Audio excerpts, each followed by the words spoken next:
Hello mga kababayan, magandang araw. Kasama niyo po ngayon si Ka Eric sa isa na namang episode ng ating video analysis at video talakayan. Sa puntong ito, magbibigay po tayo ng karagdagang pagpapaliwanag at karugtong na analysis hinggil po dito sa trap impeachment o yung tinatawag na tanim impeachment na style na ginawa po ng grupo ni Ginoong Marcos, ng kanyang asawa na si Lisa Araneta at ng pinsan nito na si Romualdez. Una sa lahat ay hindi lamang ang pusong Pinoy na siya namang pong malapit na party list na ginagamit nila Marcos sa mga operations nila sa loob ng Kongreso, hindi lamang po ang party list na ito ang natumayo bilang sponsor sa loob ng House of Representatives dito sa mahinang klase, subalit alam naman natin po na isang pagkukunwari o tanim impeachment operations nila Marcos.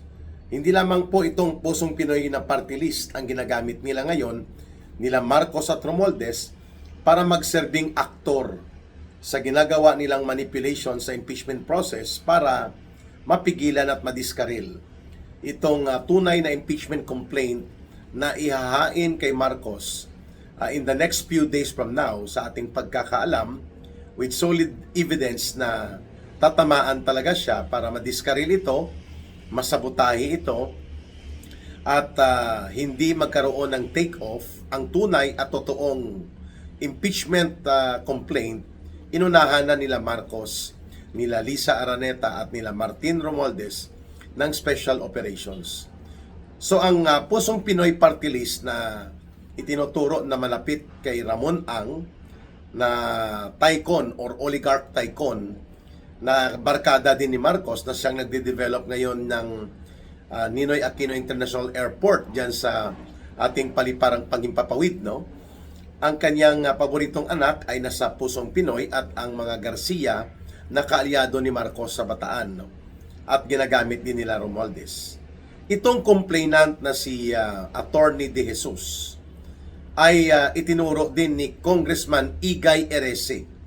Si Congressman Igay Erese, isa po ito sa mga tumatayo na kritiko na may punto at mayroong paninindigan upang banggain ang mga maniobra ng kasindikatuhan nila Marcos at Romualdez sa loob po ng mga budget process na dumaan at kanyang ibinubulgar ang kalokohan na ginawa nila Marcos at Romualdez, nila Saldico, hinggil sa pagkatay at ginawang estafa o panloloko at sindikato ang mga budget mula 2023 at 2024. Ayon kay Congressman Igay Erese, mga kababayan, itong si Attorney De Jesus ay abogado ni Lisa Araneta Marcos, na asawa ni Bongbong Marcos, sa kanilang isinampang disbarment complaint o pagpapatanggal ng lisensya sa pagkaabogado laban kay Attorney Glenn Chong noong 2024. So around 15 months ago lang,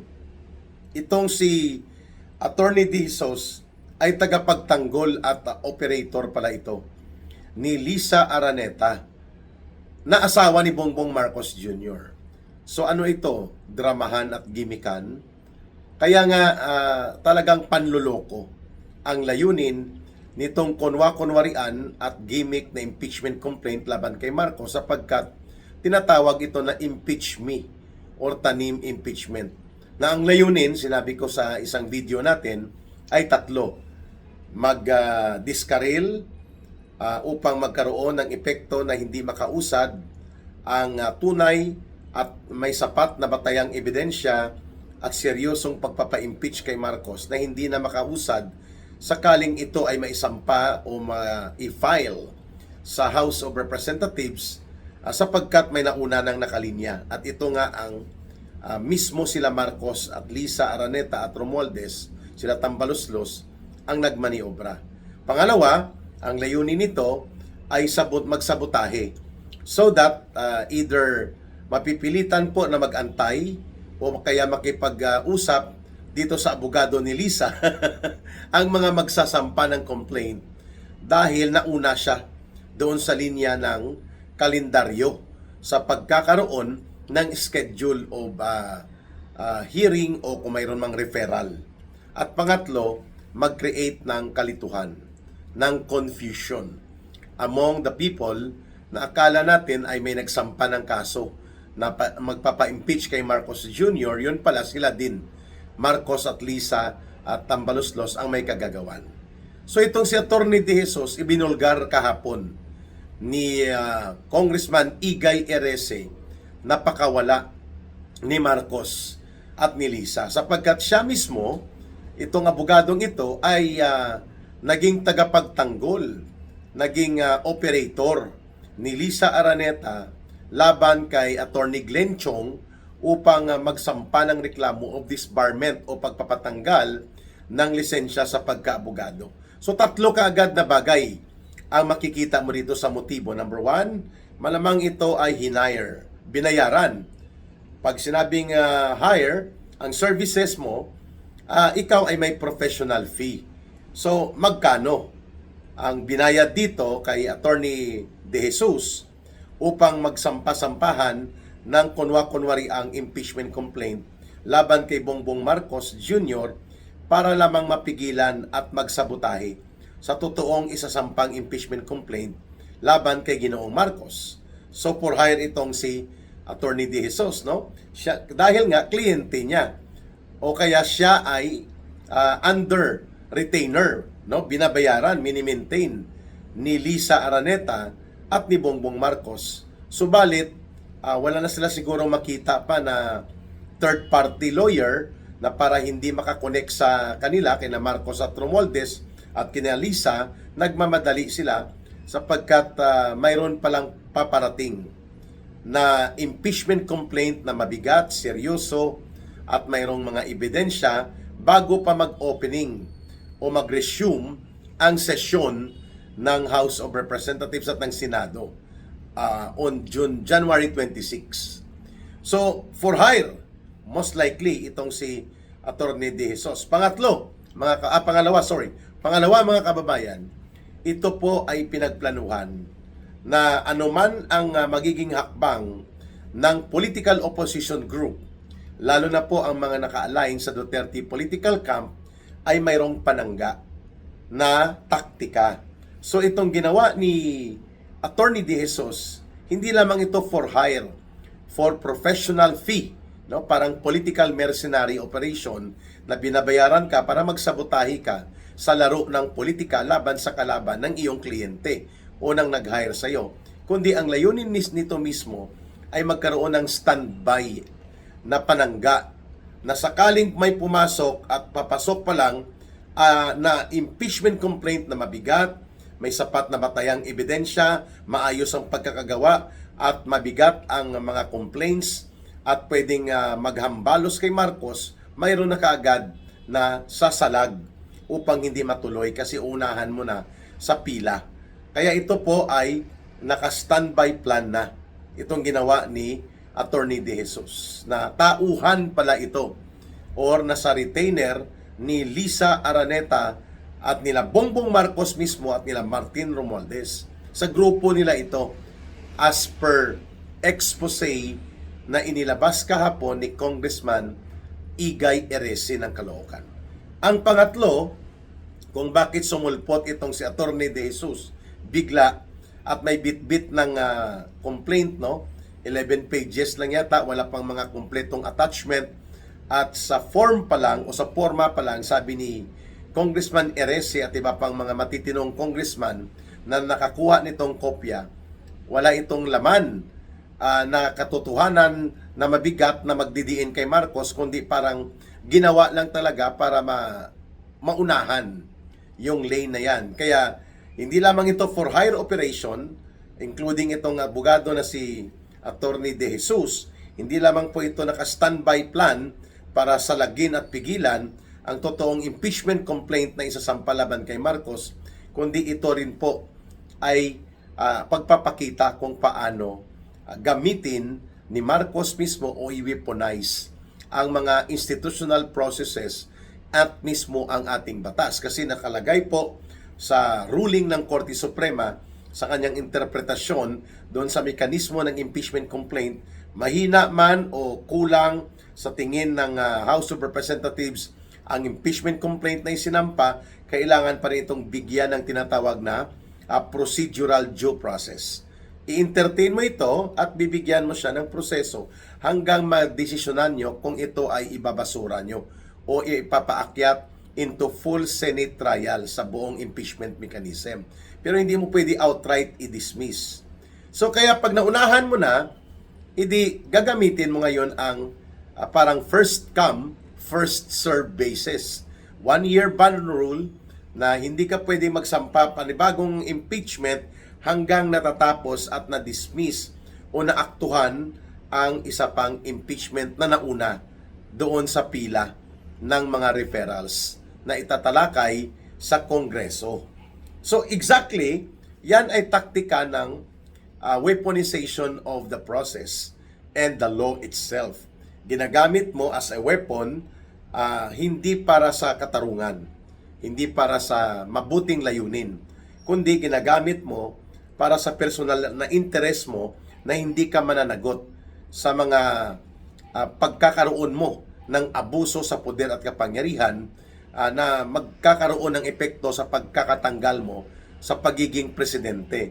So gagamitin mo ngayon ang batas, gagamitin mo ang proseso ng tinatawag na impeachment, gagamitin mo pati itong technical na component na hindi ka pwede basta-basta magsampa ng panibagong complaint kung may nakasalang pa for the impeachment of a certain impeachable official and for this matter sa kay Marcos Jr. Kaya nagagamit niya bilang bakuna o bilang pagkakaroon ng effective technical barrier.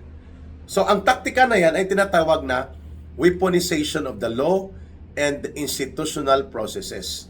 Ginagamit mo na instrumento sa pansariling interes mo. Ang prosesong dapat sana ay para sa pagbibigay ng hustisya at katarungan. Yan ang ginawa ni Atty. De Jesus. 3. Ito ay for hire, bayaran na operation. Walang pinagkaiba sa political mercenary operations na ginagawa nila Hontiveros, nila Dilima, at nila Trillanes. Yun, ang kaibahan lang, makapal ang muka ng nag-operate na ito sapagkat abogado ka pala ni Lisa Araneta at ni Marcos mismo naglalaro ka sa sirkulo nila. Ikaw ang ikaw ang abogado na pinapagsampahan mo ng kasong disbarment ang kalaban ni Lisa Araneta at ni Bongbong Marcos at nila Romualdez na si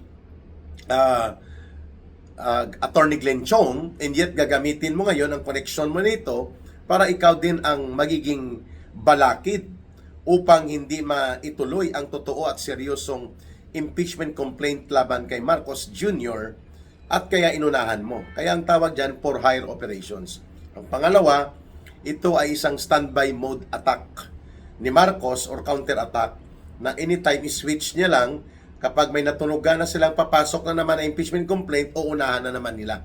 Yan po ang ginagawa nila ngayon through dito sa bata-bata o tauhan ni Lisa Araneta na si Atty. De Jesus. At ang pangatlo, ito ay pagpapakita ng total disregard on the sensible and the real purpose of the law on impeachment. No? Hindi ito parang pinaglaruan lang ni Marcos dahil hindi naman talaga seryoso ito na impeachment complaint, kundi ginamit lang para weapon to sabotage. No? Gamitin ito para ang first come, first serve basis at yung 1-year bar rule on so-called impeachment complaints ay magagamit ni Marcos laban sa kanyang mga kalaban sa politika at samantalang siya naman ay mananatiling hindi mananagot at hindi aabuti ng kamay ng batas dahil naiikutan niya ang batas. Iniikutan niya ang batas, binubutasan niya ang batas at binabaliktad niya ang intent ng batas. Yan po ang ibig sabihin ng weaponization of the law. At yan exactly ang ipinakita nitong tinatawag na bogus o kunwari ang impeachment style na gimmick ni Marcos at ng kanyang asawa at ng pinsan niya, si Lisa Araneta at si Martin Romualdez respectively. Ayan. So malinaw na natatakot at nababahala ng lubusan si Marcos kung bakit natatakot siya sapagkat mabigat at may katotohanan po ang impeachment complaint na ihahambalo sa kanya nitong ating mga nalalaman ngayon na sources that will include ang kanyang paggamit ng poder upang salaulain at gawing balahura at tarantaduhin nila ni Martin Romualdez ang budget process upang ito ay magsilbing sindikato at makapangurakot sila. So there are solid evidence of culpable violation of the Constitution and abuse of authority and betrayal of public trust.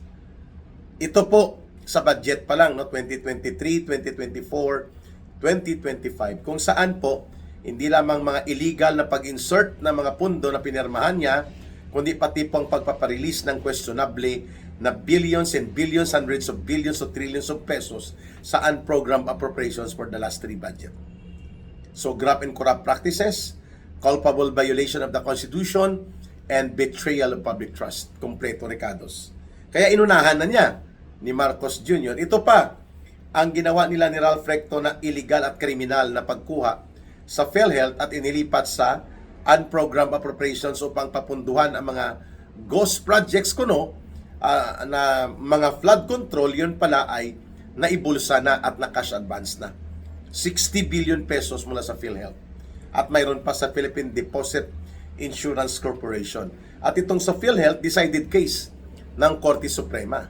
So, yan, mga included yan dapat na isasampa sa kanya. Ang pagpapakidnap niya kay Pangulong Duterte, na even ang kanyang ambassador na nakaposte sa United Kingdom, si dating Foreign Affairs Secretary Teddy Boy Locsin, ay nagsasabi na dinukot at pinadukot si Pangulong Duterte.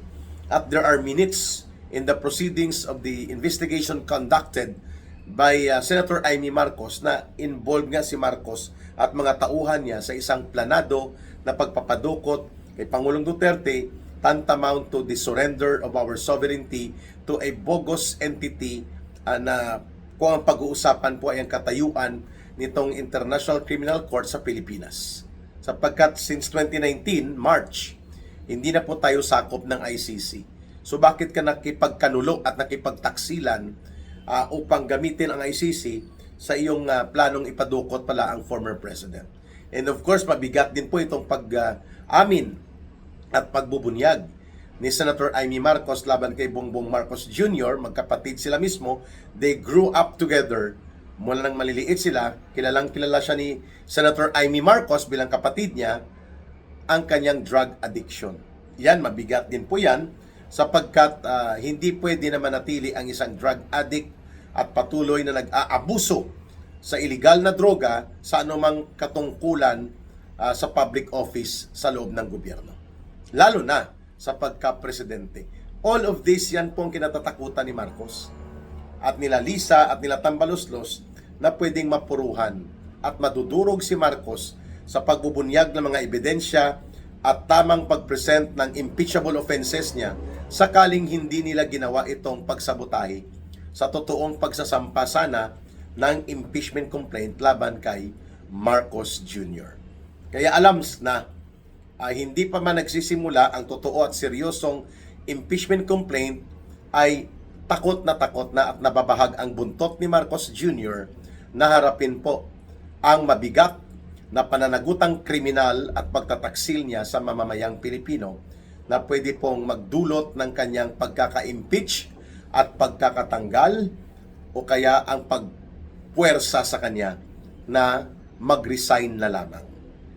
Now you know it, now we expose it, mga kababayan, na ito ay isang bayaran na operation intended none other but to sabotage itong impeachment mechanism upang hindi po magamit na hahabulin at papanagutin si Marcos at tatanggalin siya by way of impeachment operations and mechanism. Kaya inunahan niya ang sabotahe operations na ito ni Atty. De Jesus na under din pala sa kanila. Tauhan nila ito, lalo na ng asawa niyang si Lisa Araneta Marcos. Pero may hangganan po yan. Hindi kailanman mapaglalaroan mo ang pag-iisip at damdamin ng taong bayan at hindi kailanman tatahimik lang at walang kibo ang mamamayang Pilipino. Mangyayari at mangyayari po, sisingilin ka ng mamamayang Pilipino sa malayo man o malapit na panahon. Nakatakda po yan. Ginoong Marcos Jr., kasama ang asawa mong abusado at pakialamera sa poder at kapangyarihan mo bilang Pangulo at ang abusadong mastermind na kasama mo na pinsan mong si Romualdez. Mga kababayan, don't forget sa gustong tumulong para po sa ating advocacy programs sa Bangon Sambayanan People's Movement nila ka Eric na ako din pong namumuno, you can support through GCash line or line of support coordination sa numero po na 0916-308-7710. Uulitin ko lang po, 0916-308-7710. Kailangging po yan na numero, GCash line niya rin po yan. You can voluntarily send your sincere support. Rohilda Celis po ang name niya. Okay? Maraming salamat sa inyong pagsubaybay, pagtangkilik, pagsuporta, pag-promote ng ating video analysis at video talakayan. At nang sa ganun po, lumawak din ang ating audience share. Please tulungan po ninyo ang ating channel, ang ating subscription, at ang ating mga video para naman maipaangat natin ang kamalayan at pagkakaisa ng sambayanang Pilipino sa pamamagitan po ng ating mga video analysis at video talakayan. Mahalin po natin ang bansang Pilipinas. Walang ibang magmamahal nito kundi tayo ring mga Pilipino. Para sa Diyos at sa Pilipinas nating mahal, mabuhay ang sambayanang Pilipino. May God bless everyone and may Allah will be with those who are Muslim brothers and sisters. Bye for now.